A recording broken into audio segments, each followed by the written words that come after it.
Matthew chapter 14.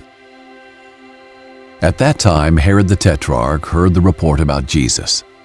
"This is John the Baptist," he told his servants. "He has been raised from the dead, and that's why miraculous powers are at work in him." For Herod had arrested John, chained him, and put him in prison on account of Herodias, his brother Philip's wife, since John had been telling him, "It's not lawful for you to have her." Though Herod wanted to kill John, he feared the crowd, since they regarded John as a prophet. When Herod's birthday celebration came, Herodias' daughter danced before them and pleased Herod. So he promised with an oath to give her whatever she asked. Prompted by her mother, she answered, "Give me John the Baptist's head, here on a platter." Although the king regretted it, he commanded that it be granted, because of his oaths and his guests. So he sent orders and had John beheaded in the prison. His head was brought on a platter and given to the girl, who carried it to her mother. Then his disciples came, removed the corpse, buried it, and went and reported to Jesus. When Jesus heard about it, he withdrew from there by boat to a remote place to be alone.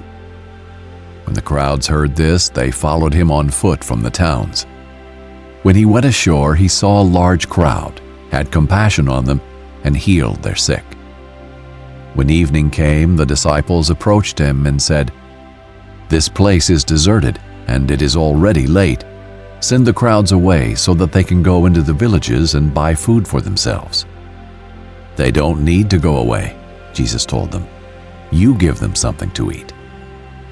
"But we only have 5 loaves and 2 fish here," they said to him. "Bring them here to me," he said. Then he commanded the crowds to sit down on the grass. He took the 5 loaves and the 2 fish, and looking up to heaven, he blessed them. He broke the loaves and gave them to the disciples, and the disciples gave them to the crowds. Everyone ate and was satisfied. They picked up 12 baskets full of leftover pieces. Now those who ate were about 5,000 men, besides women and children. Immediately he made the disciples get into the boat and go ahead of him to the other side, while he dismissed the crowds. After dismissing the crowds, he went up on the mountain by himself to pray. Well into the night he was there alone.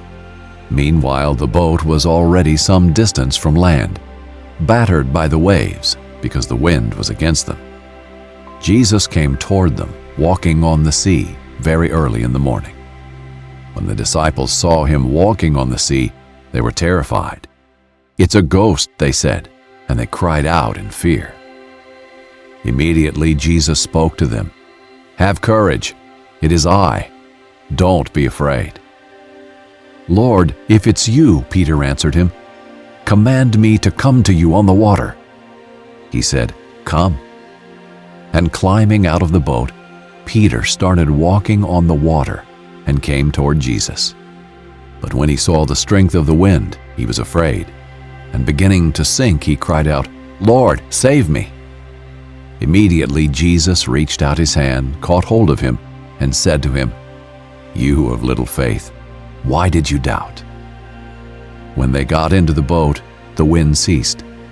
Then those in the boat worshipped him and said, "Truly, you are the Son of God."